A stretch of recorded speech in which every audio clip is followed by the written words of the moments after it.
అవినీతి సాక్షి ఉద్యోగి వర్దెల్లి మురళి అబద్ధాల కుతంత్రం. దుర్యోధనుడికి లోకమంతా దుర్మార్గంగానే కనపడుతుంది. 24/2025న వర్దెల్లి మురళి సాక్షిలో పాచి పాటనే పాడారు.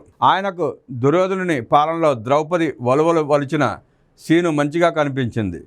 ధర్మరాజు పాలనంతా మురళికి దుర్మార్గంగా కనిపిస్తుంది. విశాఖ కార్పొరేషన్ అవిశ్వాసంపై నీతి బోధనల జగన్ పాలనలో పంచాయతీ మున్సిపల్ ఎన్నికల హింస కనపడదా? అవి అసలు ఎన్నికలేనా? మీ బంగారం మంచిదైతే ఎవరు ఏమీ చేయలేరు కదా.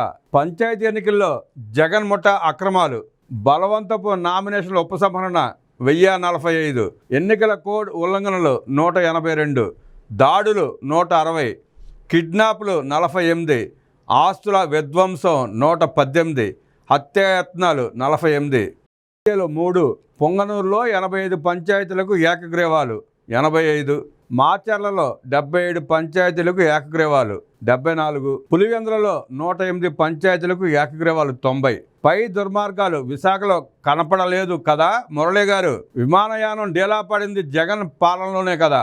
చంద్రబాబు పాలనలో 2018-2019లో వివిధ దేశాల నుంచి రాష్ట్రానికి 1,21,630 మంది రాకపోకలు సాగించారు.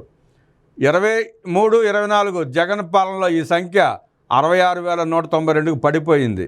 అంటే సుమారు 45% పైగా ప్రయాణికులు తగ్గిపోయారు. దీంతో ట్యాక్సీలు, హోటళ్ల వంటి వ్యాపారాలు, వృత్తులు దెబ్బతిన్నాయి. విజయవాడ నుంచి విశాఖకు ఎయిర్ ఇండియా షెడ్యూల్లో మార్పుల వల్ల తాత్కాలికంగా సర్వీసులు నిలిపివేయడం జరిగింది. 2024-25 చంద్రబాబు నేటి పాలనలో విమాన ప్రయాణికుల సంఖ్య 10 లక్షలకు పెరిగింది. 2014-19లో వయోబిలిటీ గ్యాప్ ఫండ్ ఇచ్చి చంద్రబాబు ప్రభుత్వం సింగపూర్, మలేషియా, కడప, ఓర్వకల్ లాంటి ప్రాంతాలకు విమాన సర్వీసులు నడపగా జగన్ దాన్ని రద్దు చేసి ప్రయాణికుల రాకపోకలకు దెబ్బకొట్టాడు. జగన్ తనకు 2 హెలికాప్టర్లు అందుబాటులో పెట్టుకున్నాడు. లక్షలాది ఎకరాల భూములకు కొట్టేసింది జగన్ ముఠానే. 12,000 ఉద్యోగాలు కల్పించే టీసీఎస్కు చంద్రబాబు ప్రభుత్వం 21 ఎకరాలు కేటాయించడాన్ని వర్దెల్లి మురళి స్కామ్గా చిత్రీకరిస్తున్నాడు. అలాగే ఉర్సు డేటా సెంటర్కు 60 ఎకరాలు కేటాయించడం పైన దుమ్మెత్తి పోస్తున్నారు. కియా కార్ల పరిశ్రమకు చంద్రబాబు రాయితీలు ఇచ్చినప్పుడు కూడా జగన్ బృందం నిందలు వేసింది.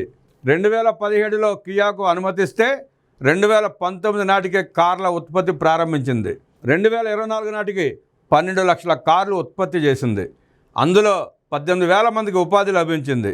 కియా పరిశ్రమ రాకముందు ఆ ప్రాంతంలోని రైతుల భూమి ఎకరం విలువ 5 లక్షల నుండి 10 లక్షల లోపు ఉండేది. నేడు కియా పరిశ్రమకు 50 కిలోమీటర్ల పరిధిలో ఉన్న ఎకరం భూమి ధర 50 లక్షల నుండి కోటి వరకు పలుకుతోంది.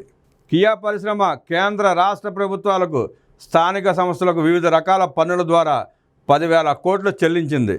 కియా రాయితీలపై నాడు విమర్శలు చేసిన జగన్ ముఠాకు నేడు చెంపలేసుకోగల నిజాయితీ ఉందా? గతంలో సైబరాబాద్లో మైండ్ స్పేస్కు స్థలం కేటాయించినప్పుడు కూడా వైఎస్ కోటరి ఇలానే చంద్రబాబుపై నిందలు వేశారు. సైబరాబాద్లో 100 ఎకరాలు మాత్రమే పరిశ్రమలకు కేటాయిస్తే అవి 30 లక్షల మందికి ఉద్యోగాలు, ఉపాధి కల్పించాయి. మరి జగన్, ఆయన తండ్రి రాజశేఖర రెడ్డి లక్షల ఎకరాలు కేటాయించారు. వాటి వల్ల జగన్ కుటుంబం లాభపడింది తప్ప ప్రజలు, ప్రభుత్వం లాభపడలేదు. లేపాక్షి నాలెడ్జ్ హబ్కు పార్థసారథి రెడ్డికి వైఎస్ ప్రభుత్వం 8,000 ఎకరాలు కేటాయించింది. అందుకు ఆయన సాక్షి మీడియాకు 100 కోట్లు ఇచ్చారు. అనంతపూర్ జిల్లాకు లేపాక్షి నాలెడ్జ్ హబ్ వల్ల ఒక్క ఉద్యోగం రాలేదు. అలాగే జగన్ ప్రభుత్వం 2022 ఫిబ్రవరి 3న హైదరాబాద్ రిజిస్టర్ ఆఫ్ కంపెనీస్లో పుల్లారెడ్డి స్వీట్స్ బిల్డింగ్ అడ్రస్లో ఇండోసోల్ కంపెనీని జగన్ సన్నిహితుడు ఎన్ విశ్వేశ్వర రెడ్డి రిజిస్టర్ చేశారు. ఆ కంపెనీ పెయిడప్ క్యాపిటల్ 1,00,000 మాత్రమే. అప్పటి వరకు ఇండోసోల్ ఎలాంటి ప్రాజెక్టులని నిర్వహించింది లేదు. ఈ కొత్త కంపెనీ పెట్టిన 6 నెలలకు, అంటే సెప్టెంబర్ 5, 2022న జగన్ రెడ్డి అధ్యక్షతన జరిగిన ఎస్ఐపిబి 7,200 మెగావాట్ల విద్యుత్ ఉత్పత్తి ప్రాజెక్టులను ఇచ్చింది వాస్తవం కాదా? ఇండోసోల్కు గతంలో అనుమతించిన 5,148 ఎకరాల కేటాయింపులకు అదనంగా మరో 3,200 ఎకరాల సేకరణకు జగన్ ప్రభుత్వం అంగీకరించింది నిజం కాదా? ఇండోసోల్కు 50,000 కోట్లు వివిధ రాయితీల కింద మంజూరు చేశారు. అలాగే విశాఖలో 15 లక్షలకే 15 ఎకరాలు శారదాపీఠానికి కట్టబెట్టారు. వైసీపీ మాజీ మంత్రి కొట్టు సత్యనారాయణ కుటుంబం ఎన్సీసీ కంపెనీకి 97 ఎకరాలు కట్టబెట్టారు. జగన్ సోదరుడు అనిల్ రెడ్డి బినామీగా కార్తీక వనం, రాడిసన్ హోటల్, బే పార్క్, రామానాయుడు స్టూడియోలో 15 ఎకరాలు కొట్టేసే ప్రయత్నం. సొంతానికి 1000 ఎకరాలు కొట్టేసిన వారి తరపున వర్దెల్లి మురళి చేసే వాదనలు చూసి ఎవరైనా నవ్వక మానరు. 12,000 ఉద్యోగాలు కల్పించబోతున్న టీసీఎస్కు కొద్దిపాటి భూములు కేటాయిస్తే దానిపై దుష్ప్రచారం చేస్తే నమ్మడానికి ఆంధ్రులేమి అమాయకులు కాదు. మురళీ గారు, మద్యపాన నిషేధం, సిపిఎస్ రద్దు లాంటి ఆచరణ సాధ్యం కాని హామీలు ఇచ్చి మోసం చేసింది జగనే.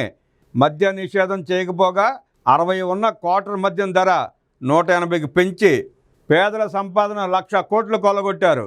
పైగా విషపూరిత మద్యం పోసి 35 లక్షల మంది పేదల ఆరోగ్యం నాశనం చేశారు. 4 లక్షల బెల్ట్ షాపులు పెట్టించారు. ఇలా 85% హామీలకు ఎగనాం పెట్టింది జగన్ ప్రభుత్వమే. అమ్మఒడికి 13,000 ఇచ్చి నానా బుడ్డిలోంచి 1,00,000 కోట్లు కొట్టేసి నవరత్నాల్ని నవమోసాలు చేశారు. చంద్రబాబు ప్రభుత్వం సూపర్ 6 తప్పక అమలు చేస్తోంది. జగన్ మొదటి ఏడాది పెన్షన్లు 250 మాత్రమే పెంచగా చంద్రన్న ప్రభుత్వం 1000 రూపాయలు పెంచారు. జగన్ ఒక్క డిఎస్సి కూడా జరపలేదు. విద్యాశాఖ మంత్రి నారా లోకేష్ 16,347 ఉపాధ్యాయ నియామకాలకు చంద్రన్న జన్మదిన కానుకగా ఏప్రిల్ 20న డిఎస్సికి షెడ్యూల్ ప్రకటించారు. మత్స్యకారుల వేట నిషేధ భృతి జగన్ 10,000 ఇవ్వగా చంద్రబాబు ఈ నెల 26న 20,000 ఇవ్వబోతున్నారు. అమ్మఒడికి జగన్ ఒక్కరికి 13,000 ఇవ్వగా చంద్రన్న ఇద్దరికి 30,000 ఇవ్వబోతున్నారు.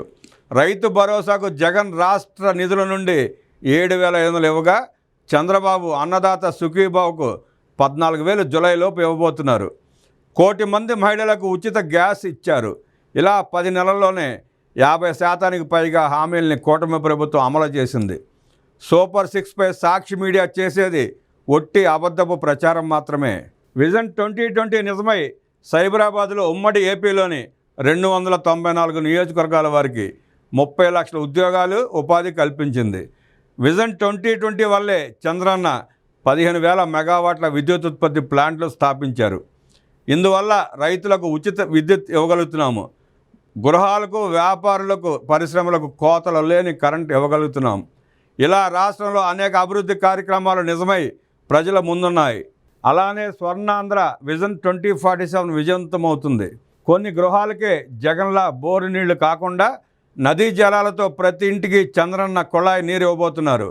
పోర్ట్లు, షిప్పింగ్ హార్బర్లు, మల్టీ మోడల్ లాజిస్టిక్ పార్కులు తిరుపతి, అమరావతి, విశాఖ గ్రోత్ సెంటర్లుగా విరాజిల్లుతాయి. పర్యాటకం పెరుగుతుంది. నాలెడ్జ్ ఎకానమీ, క్వాంటమ్ వ్యాలీని వాగాడంబరం అన్న వర్దెల్లి మురళి చెంపలేసుకోవాల్సిన పరిస్థితి వస్తుంది. విజన్ 2020ని 420 అన్నవాళ్లే నేడు కోర్టుల్లో 420లుగా నిలబడుతున్నారు. స్వర్ణాంధ్ర విజన్ 2047పై నోరు పారేసుకుంటున్న వారు కూడా భవిష్యత్తులో నవ్వులు పాలు కాక తప్పదు. స్వర్ణాంధ్రప్రదేశ్ సాధిస్తాం.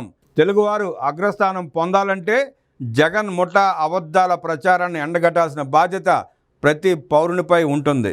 విజన్ 2020ని 420 అన్నవాళ్లే ఇవాళ కోర్టుల్లో 420లుగా నిలబడుతున్నారు.